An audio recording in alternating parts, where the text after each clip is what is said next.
यापुढची बातमी केंद्रीय निवडणूक आयोगाच्या एका मोठ्या निर्णयाची।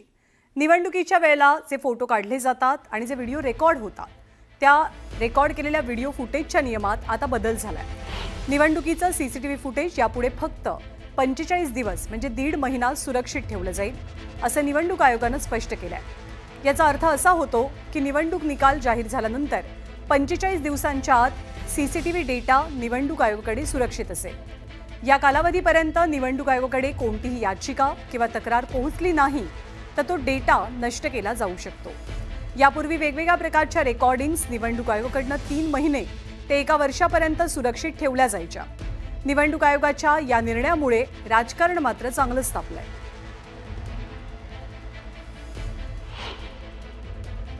पण निवडणूक आयोगाची ही जी लाईन आहे की याचा दुरुपयोग केला जातो आणि ज्याचा निवडणुकीशी संबंध नाही तोही सामान्य व्यक्ती मागतो आहे, म्हणजे निवडणूक आयोगाचं नेमकं या लोकशाही व्यवस्थेच्या बद्दलचं मत काय हे जाणून घेण्याचं काम आता आम्ही करणार आहोत आणि निवडणूक आयोगाने त्याला उत्तर दिलं पाहिजे। 2024ची निवडणूक विधानसभेची आणि त्या संदर्भात सुद्धा आयोगानं घेतलेल्या भूमिका ह्या अत्यंत संशयास्पद आहे। मग मतदार याद्या असतील, ईव्हीएम संदर्भातल्या तक्रारी असतील, बूथ ताब्यात घेण्याचे प्रकार असतील, हे सगळे पुरावे राहुल गांधीने वारंवार मागितलेले आहेत। जे महाराष्ट्रामध्ये 40 ते 60 लाख मतदान शेवटच्या 2 तासामध्ये वाढलं, त्याच्यामुळे त्यांनी आम्ही सगळ्यांनी मतदान केंद्रावरचं जे फुटेज आहे कुठे वाढलं, कसं वाढलं अचानक, त्याचं फुटेज जेव्हा मी मागण्याचा प्रयत्न केला तेव्हाही त्याने तो नियम बदलण्याचा प्रयत्न केला। कुठलीही गोष्ट आली तर रडूबाई रडू, आक्षेप घेऊ, हेच काँग्रेसचं काम आहे, हेच महाविकास आघाडीचं काम आहे। आणि त्यामुळे या सगळ्या व्यक्तींना रडण्यापेक्षा समाज घडण्याकडे लक्ष द्या, घडलेल्या समाजाला पुढे नेण्यामध्ये लक्ष द्या, व्यवस्थांना मजबूत करण्याकडे लक्ष द्या, ही आवश्यकता आहे असं मला वाटतं। निवडणूक आयोगाच्या निर्णयावर ज्यांना मतं मांडायची त्यांनी जरूर मांडावी, पण निवडणूक आयोग का म्हणतंय याचा अभ्यासही करावा। आणि यानंतर एक वेगळी बातमी। जागतिक संगीत दिनाचं औचित्य साधून राज्य सरकारकडून पहिल्यांदाच महाराष्ट्र रेडिओ महोत्सवाचं आयोजन केलं गेलं होतं। या महोत्सवात आशा पुरस्कार सोहळा सुद्धा पार पडला। राज्यभरातील सर्व रेडिओ चॅनल्स आणि त्यांचे रेडिओ जॉकी यांनी या कार्यक्रमात मुख्यमंत्र्यांची मुलाखत घेतली आणि मुख्यमंत्र्यांनी सुद्धा प्रश्नांची दिलखुलास उत्तरं दिली। त्यासोबत कविता आणि गाणी सुद्धा सादर केली। यावेळी आशा भोसलेंनी सुद्धा गाणं गायलं।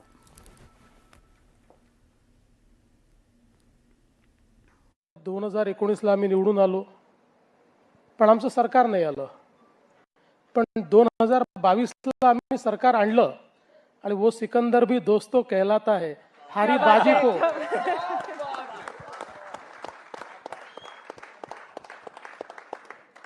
त्यामुळे म्युझिक, गाणी, रेडिओ या सगळ्या गोष्टी राजकारणात अत्यंत महत्त्वाच्या आहेत।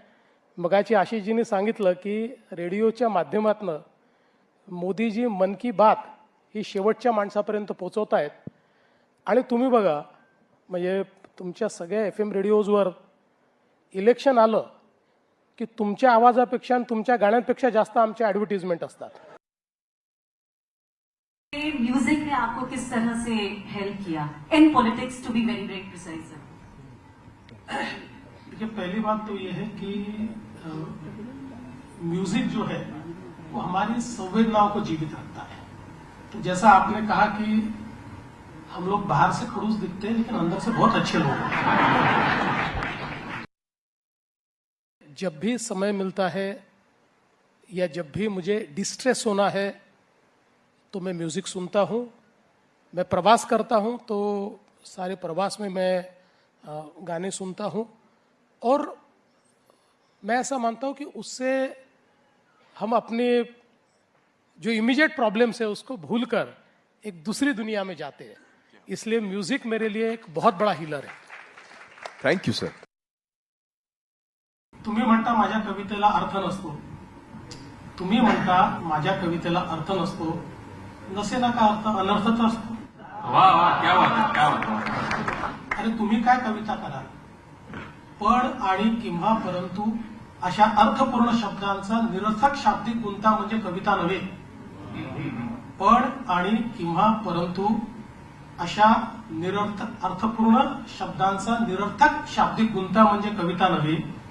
कविता म्हणजे जी मनाला छेदून गेली पाहिजे, हृदयाला भेदून गेली पाहिजे आणि डोक्याच्या वरून गेली पाहिजे.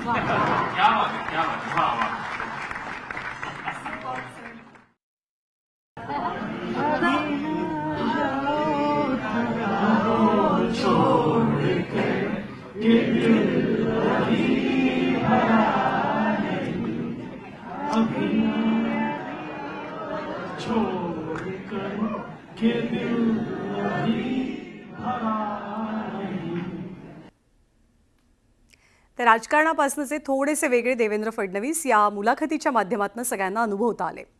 पुढची बातमी क्रिकेटच्या मैदानात नाही.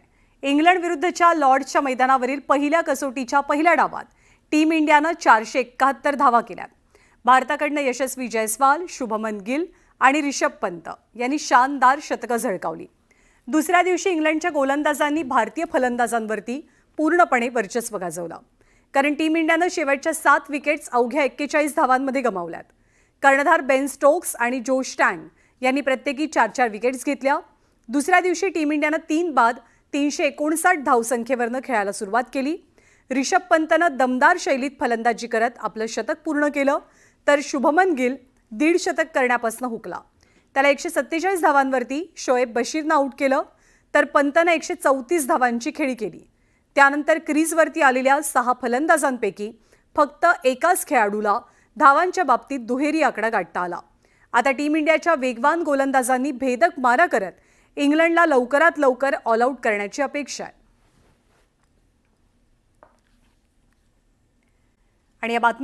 आणि यापुढची बातमी आहे थेट पवारांच्या बारामतीमधनं.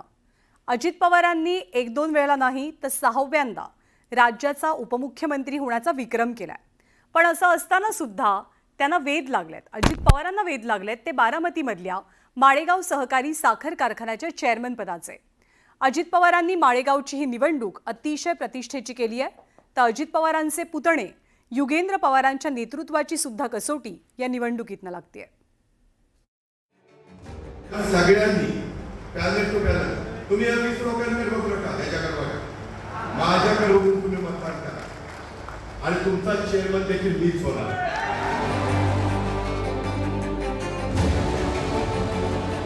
म्हणजे सगळे खासदार तुमच्या घरात, आमदार तुमच्या घरात, आता कारखान्याचा चेअरमन बी यांच्या घरात, खाजगी कारखाना बी तुमच्याच घरात. बारामती तालुक्यातील माळेगाव सहकारी साखर कारखान्याच्या निवडणुकीचा निकाल लागण्यापूर्वीच चेअरमन पदावरती दावे प्रतिदावे सुरू झाले. उपमुख्यमंत्री अजित पवारांनी चेअरमन पदावर थेट दावा ठोकलाय. खरं तर अजितदादा 6व्यांदा राज्याचे उपमुख्यमंत्री म्हणून राज्याचा गाडा हाकतायत, पण तरीही त्यांना माळेगाव सहकारी साखर कारखान्याचं चेअरमन पद खुणावत आहे. पण सगळ्यांनी पॅनल टू पॅनल तुम्ही या 20 लोकांकडे बघू नका, ह्याच्याकडे बघा, माझ्याकडे बघून तुम्ही मतदान करा आणि तुमचा चेअरमन देखील मीच होणार.